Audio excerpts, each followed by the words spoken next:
Hello everybody and welcome to another reaction of the ultimate Dimash guide on Peace Beats films with me, Dan Blackwell. Now I have got a still screen here from a Dimash reaction I'm going to do straight after this ultimate guide reaction. Can you guess what song I'm reacting to?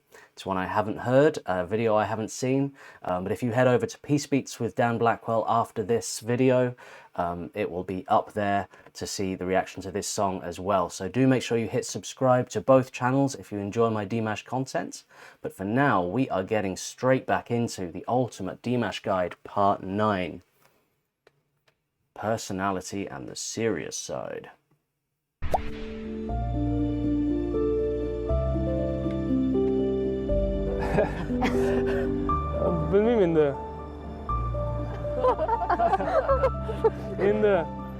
білмеймін енді шақырып жатқанда мен оны біраз талқыға салатыным сөзсіз.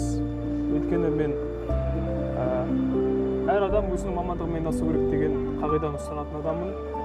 Бірақ десек те, мысалы, біздер кәсіби білім алған кезде колледж қабырғасында, университет қабырғасында біздер қосымша сабақ есебінде міндетті түрде актер шеберлігі сабағын оқыдық. Сол себептен білмеймін, енді ойланып көру керек.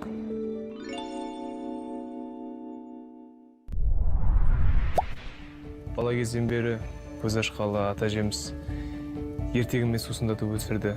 Содан кейін әдебиетке деген қызығушылығым артып, қазіргі таңда қолым қалт ете қалса, бір поэзия оқығанды ұнатамын.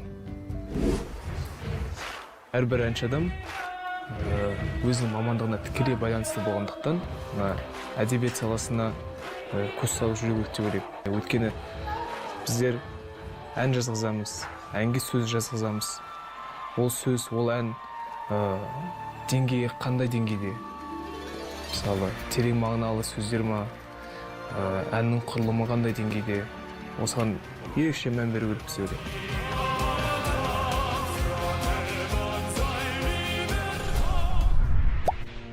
This is exactly it, and I always say this about Dimash whenever I see one of his performances. Is one of the things that's so special about Dimash's live performances and also his music videos is his acting ability, his ability to fully immerse himself in the role. And I don't know if calling it acting is really the right thing, but it's more the techniques that actors use to get into character, you know, because a really good actor, they will feel real emotions. They're drawing from emotions from their life in order to, say, play a scene where they have to cry or be angry or something. They have to draw from the well of their own human experience to get that emotion out there, to make it real and make it convincing that they're fully portraying this character. And I believe Dimash is using that same technique of drawing from within when performing a song. Rather than acting in a film or a play, he's performing a song, but he's drawing from that well of his own human experience to pour the emotion that's required into what the song means. As Dimash says there, like, what's the meaning behind the song? What are the dynamics of it? What's the depth to it?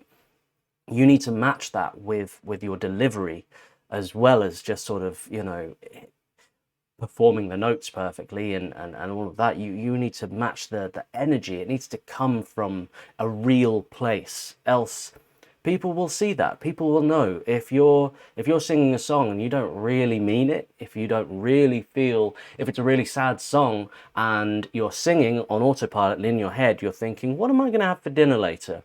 That's really going to come out in the performance. People are going to know if you're just kind of glazed over in the eyes, you know. So I think it's so important that Dimash, it's like, you know, he's fully aware of that and does it completely. And I think a lot of singers could kind of learn from that philosophy as well. You know, it's very, very important to being a music performer to kind of be aware of the world of acting and to, you know, understand the different kind of entertainment arts, because they all connect and run into each other, you know, and it should be quite a seamless transition from going from a musician to an actor, you know, and vice versa. Like they are similar disciplines in a way, you know. It's very interesting.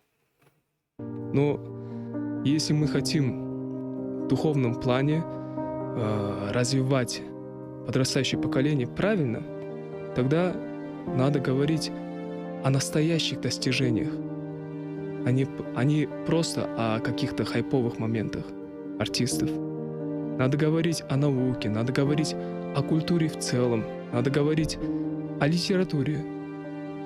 Почему-то в современном мире среди молодежи не пользуются популярностью, например, деятели литературы тоже.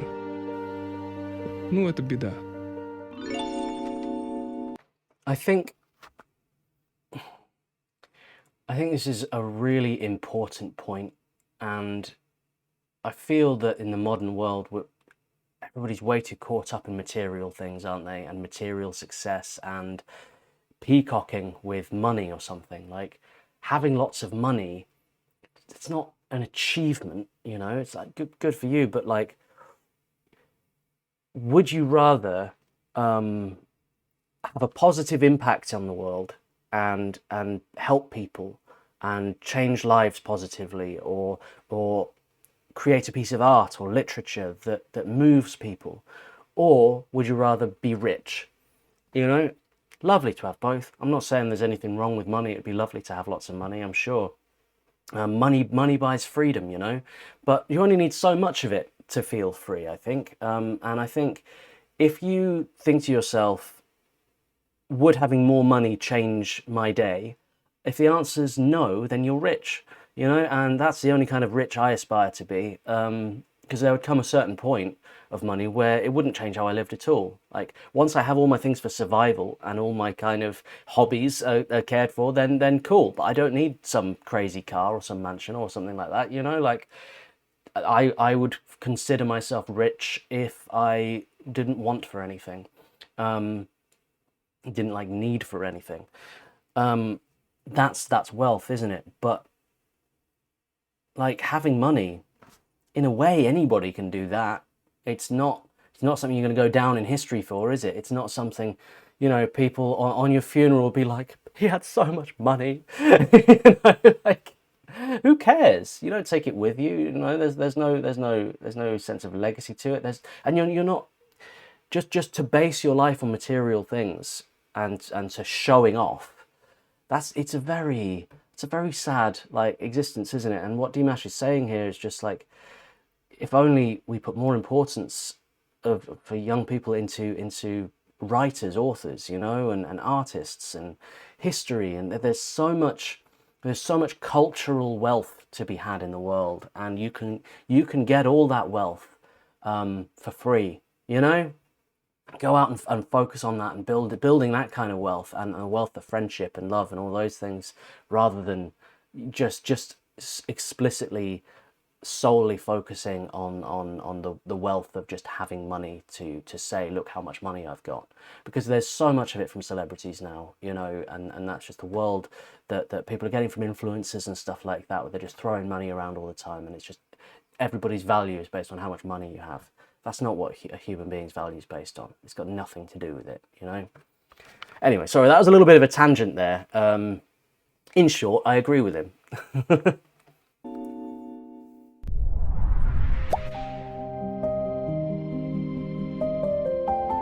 Насчет характера. Характер у меня в основном проявляется во время работы. В жизни я дружелюбный. Мы такие расстроены. Потому что это обманули меня. Что обманули?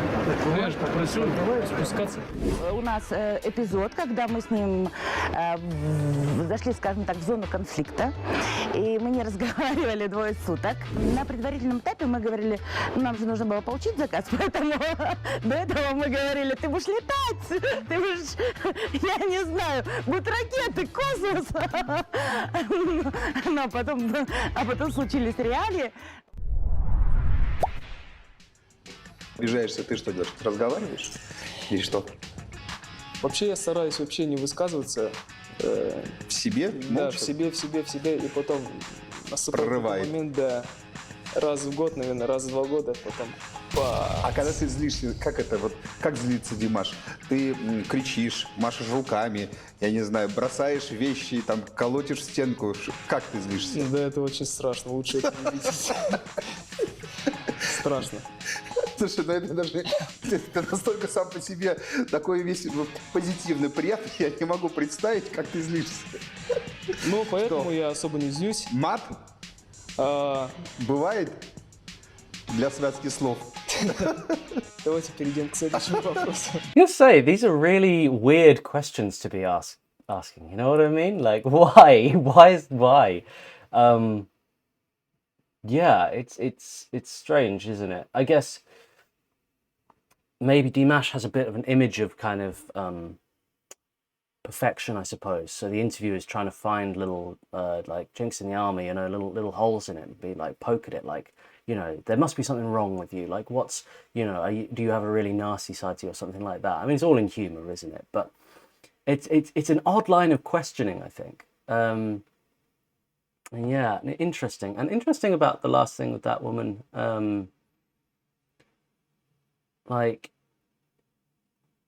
so she made all these promises, we're going to do this for you, we're going to do this, just to kind of get the job, I suppose. And then he's like, okay, can we have this? She's like, no. Is that how that went down? Because I can see why he's angry about that, right? Yeah, you did deceive, you lied, you know. So that's an odd situation. Страшно. Слушай, ну это даже, ты настолько сам по себе такой весь позитивный, приятный, я не могу представить, как ты злишься. Ну, поэтому я особо не злюсь. Мат бывает для связки слов. Давайте перейдем к следующему вопросу.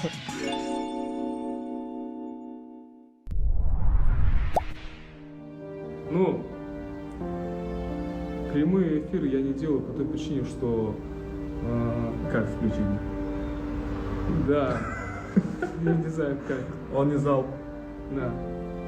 Просто я не сторонник того, чтобы артист постоянно выкладывал там какие-то моменты из своей личной жизни или еще сидел постоянно в прямых эфирах и постоянно говорил о чем-то. Но мне кажется, что артист, он должен делать творчество, выступать на сцене. Вот.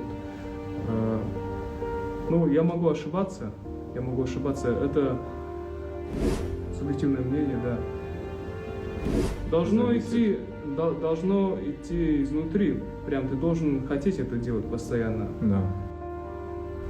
Но это никак не отменяет тот факт, что мне очень нравится с вами общаться, то, что я очень вас сильно люблю и благодарю вас постоянно всегда за поддержку, за ту оказанную честь. Да. Я просто не любитель прямых эфиров, вот и все. Расул мырзаға рахмет ету керек. Бұл кісі айтпаса, тікелей эфирге шығу дегендердің бәрі айдалада қалады. Yeah, that's interesting about live streams. And, you know, I live stream every Friday. I absolutely love it. It's a great way to connect. But it's a very strange thing to do, and it's really not for everybody, because you start a live stream and you're just there talking to yourself for a few minutes, and to get it started and to work with people and build it up, it's kind of, it's more like being a radio host, you know, like a radio DJ or something like that. It's an entirely different skill set and something you have to train in, that I can't imagine Dimash has done much of that kind of thing. It's a lot less to do with being a musician and more to do with yeah, like kind of like sort of managing an event in a way. It's there's a lot of micromanagement. It can be really difficult. There can be technical difficulties, and that can be really stressful. And there's a lot that goes into it.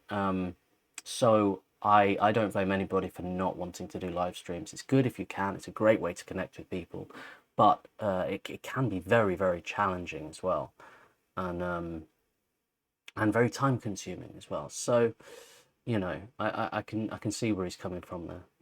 Солға мен айтамын, бұл прямой эфирге шығып тұру керек.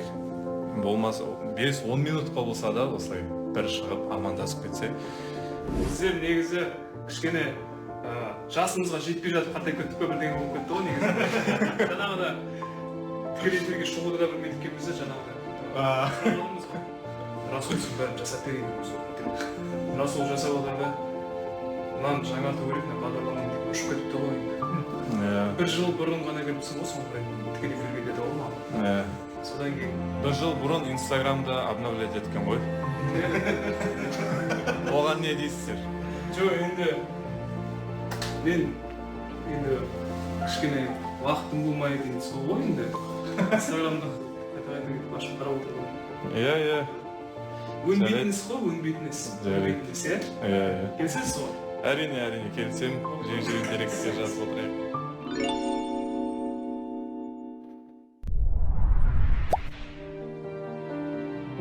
我觉得在舞台上的迪玛希呢是。 Я помню, однажды мы шли на запись ток-шоу, и по дороге мы встретили сотрудника, который кушал прямо в коридоре. И Димаш сказал нам, что очень хочет позвать этого сотрудника в нашу гостиную, чтобы тот мог нормально поесть. Вроде бы мелочь, но именно это показывает, что он очень теплый и искренний человек. Yeah, no, that's really nice. And I think you'd be very, very surprised how many artists aren't like that in the music industry. Backstage at shows can be a very strange environment. And sometimes, particularly when you're kind of coming up, as in early days, and everybody's kind of new to it and it's very exciting, you're in a band or something, and then you're backstage before a show and you're meeting other bands and you're having drinks together and jamming together and stuff and having a laugh, eating food. That it can be amazing and you can make friends for life. But a lot of the time then you get to the kind of higher levels and stuff, and suddenly you work with people and they do it for real, and they're professionals and they're touring all the time. And so these artists, singers or whatever, they want things a very, very certain way. They have a set rider. A rider is what they provide to you before the show. So on a rider you might have fruit, food, beer, whatever it may be on your rider. And I remember one artist, I'm not going to name her, I was supporting her at a show. I was a session guitarist for the support act. And she had a whole platter of fruit on the table, all this food, way more than her and her band could ever need, kind of thing, and they weren't touching it. And I walked past and I was like, "Oh, grapes, do you mind if I have a grape?" She was like, "You can have one." And I was like, "Huh," and she didn't laugh. I was like, "Oh, you're serious? I can have one grape? Okay, you know what, don't worry about it, it's fine." What the hell? Nobody ever touched the grapes as well. And so I'm just saying that kind of thing is a lot more common than you would think. And yeah, so to be at Dimash's level and to see somebody eating in a corridor and invite them into your backstage, which is considered by a very private place, they're very only certain people get in. It is a big deal. It's not typical, and it should be, I think. But no, that does actually say a lot about him, because I think to most people seeing that statement would be like, well, yeah, any decent person would do that. And it's not that these artists that wouldn't let somebody into their change room to eat food aren't decent. It's just people are very suspicious because, there could be people who are trying to sort of trick you or something, or just general distrust, or you know what I mean. It can be very distrustful backstage. So to keep that air of kindness and togetherness is a really, really positive thing. I think that's really, really nice.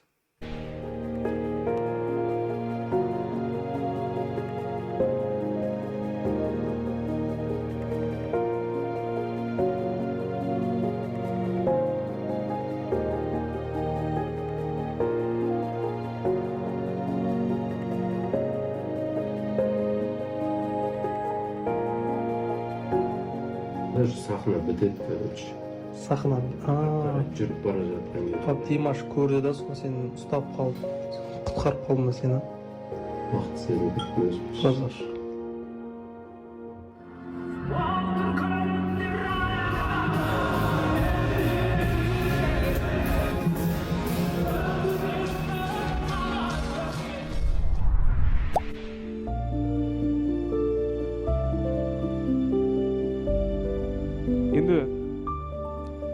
барынша енді халықтың алдында жүргеннен кейін барынша адами тұрғыдан мына өскелең ұрпаққа артынан өсіп келе жатырған іні қарындастарыңа үлгі боларлықтай өзіңді бағып қағып дұрыс ұстауға тырысу керексің. Қанша жерден шаршасаң да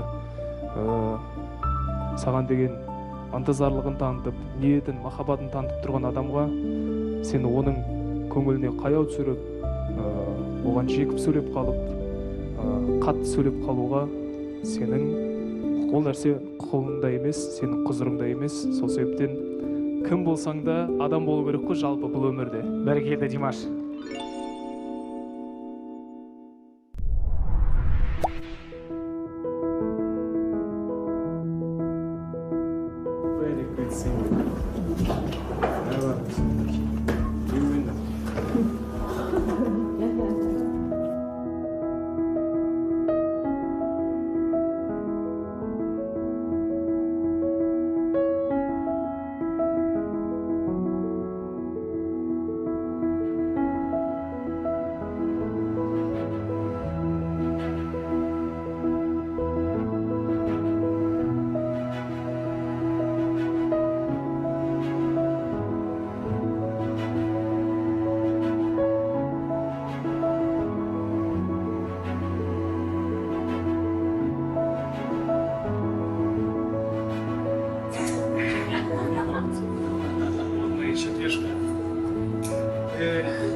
Он очень хороший друг. Это первое. Наверное, важное.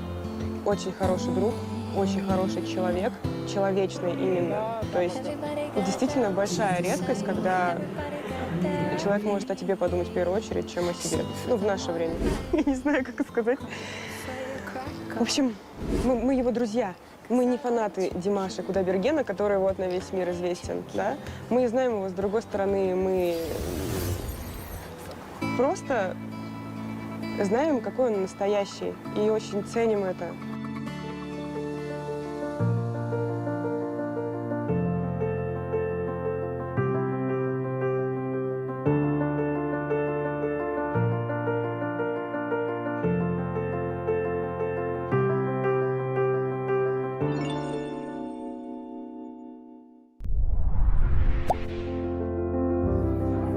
Тебя любят дети, а? Ну это же вообще.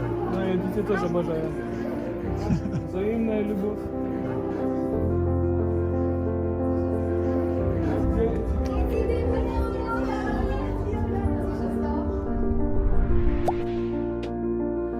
Шынымен балажан өте, өйткені үйдегі туыстарымыздың тағы да басқа айналада көрші көлемнің балалар Димаштың астында үйіріліп жүреді.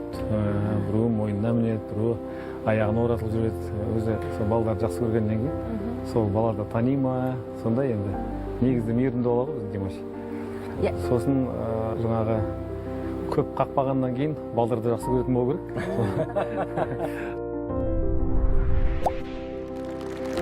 Димаш тек қана Мансур мен Раушанға ғана аға емес. Мына біздің көшеде қаншама бала бар. Қазірдің өзінде Димаш келеді ғой. Кәдімгі ізінен балалар деген шұбырып жүреді. Сосын бір қызығы, жаңағы кішкентай балаларды кезек-кезек Димаш мойнына көтеріп алады да, өзі ұзын ғой енді. Ана балалар енді бір үлкен биікке таудың басына шыққандай болады шығар деп ойлаймын. Сол әлі күнге дейін енді Димаш қанша әлемге танылып жатыр, бірақ соның бәрін өзі біздің көшеге келгенде ұмытып қалады. Сосын бір қызығы, мына біздің жан-жағымызда тұратын барлық үйде балалар бар ғой енді. Соның бәрін сол Димаш қалыптастырып кеткен деп ойлаймын. Өйткені Димаш шығады сорда, футболда сол бүкіл баланы ертіп, былтыр келгенде мына бассейнге кеткен ғой. Бүкіл баланы шұбыртып алып, өзі жаңағы не болады ғой, үйректер болады, алдында балапандарын бастап баратады. That's really sweet. And I think I'll end this section here because I feel like this is a nice spot to kind of call an end to part 2, and then we'll pick up on part 3 next week of part 9. because it's such a long one and there's so many interesting points throughout it. It's good to talk about different things and just like really get into it and not just like rush over. So I'm glad I'm doing this a bit longer, taking a bit more time with it to really get into each aspect of this video, because there's so much kind of subject matter within it. And I really, really like this. And I think the wonderful thing with children is anything can be kind of going on in your life in like the adult world, you know, things you're worrying about, maybe stresses, bills, all kinds of things, career things or whatever. But with children, everything's very, very simple, and children don't judge you on like how you're doing in life or whatever, whether you're famous, whether you're not, or do you know what I mean? Like they don't care about any of that. They judge you on how you make them feel.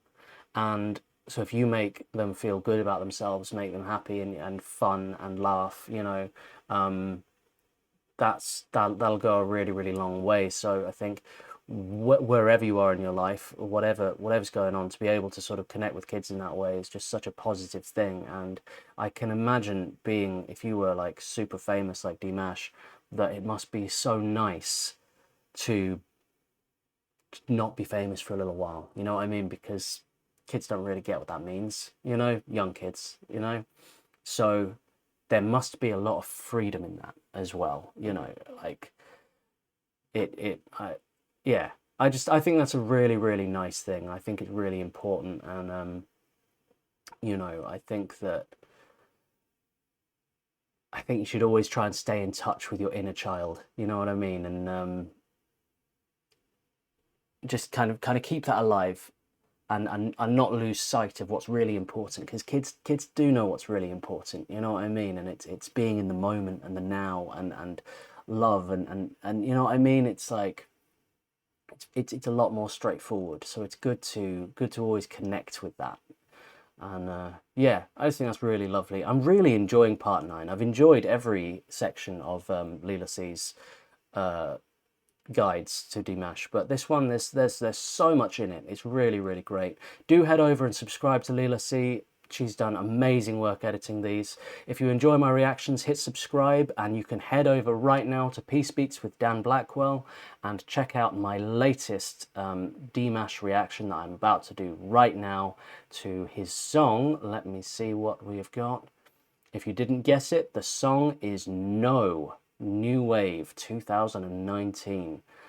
I just kind of picked this one at random, you know, and I just thought I'd just kind of jump into it and see what kind of Dimash we're getting today. So very much looking forward to that. As always, everybody, take care. Peace and love.